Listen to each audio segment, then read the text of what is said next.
ದೆಹಲಿ ಸೇರಿದಂತೆ ಉತ್ತರ ಭಾರತದ ರಾಜ್ಯಗಳಲ್ಲಿ ಶೀತಗಾಳಿ ಹೆಚ್ಚಾಗಿದ್ದು, ಕರ್ನಾಟಕದ ಉತ್ತರ ಒಳನಾಡಿನಲ್ಲೂ ಮುಂದಿನ 24 ಗಂಟೆಗಳಲ್ಲಿ ಶೀತಗಾಳಿ ಬೀಸುವ ಸಾಧ್ಯತೆಯಿದೆ ಎಂದು ಭಾರತೀಯ ಹವಾಮಾನ ಇಲಾಖೆ ಮುನ್ಸೂಚನೆ ನೀಡಿದೆ.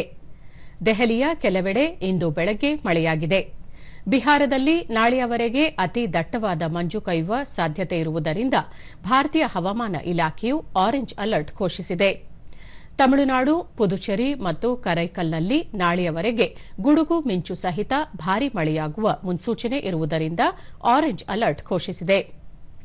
ಪೂರ್ವ ರಾಜಸ್ಥಾನ, ಜಮ್ಮು ಕಾಶ್ಮೀರ, ಲಡಾಖ್, ಗಿಲ್ಗಿಟ್, ಬಾಲ್ಟಿಸ್ತಾನ್, ಮುಜಾಫರಾಬಾದ್, ಹಿಮಾಚಲ ಪ್ರದೇಶ, ಉತ್ತರಾಖಂಡ, ಪಂಜಾಬ್, ಚಂಡೀಗಢ, ಪಶ್ಚಿಮ ರಾಜಸ್ಥಾನ, ಹರಿಯಾಣ, ದೆಹಲಿ ಸೇರಿದಂತೆ ದೇಶದ ಉತ್ತರ ಮತ್ತು ಈಶಾನ್ಯ ರಾಜ್ಯಗಳಲ್ಲಿ ಮುಂದಿನ 2 ರಿಂದ 3 ದಿನಗಳವರೆಗೆ ದಟ್ಟವಾದ ಮಂಜಿನ ಸ್ಥಿತಿ ಮುಂದುವರಿಯಲಿದೆ.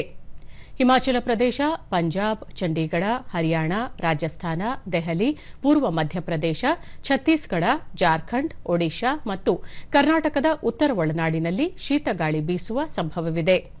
ನೈಋತ್ಯ ಬಂಗಾಳಕೊಲ್ಲಿ ಮತ್ತು ಹಿಂದೂ ಮಹಾಸಾಗರದ ಪ್ರದೇಶಗಳಲ್ಲಿ ನಾಳೆಯವರೆಗೆ ಸಮುದ್ರವು ಅತ್ಯಂತ ಪ್ರಕ್ಷುಬ್ಧವಾಗಿರಲಿದೆ ಎಂದು ಹವಾಮಾನ ಇಲಾಖೆ ಮುನ್ಸೂಚನೆ ನೀಡಿದ್ದು, ಈ ಹಿನ್ನೆಲೆಯಲ್ಲಿ ಮೀನುಗಾರರು ಈ ಪ್ರದೇಶಗಳಿಗೆ ತೆರಳದಂತೆ ಸೂಚಿಸಿದೆ.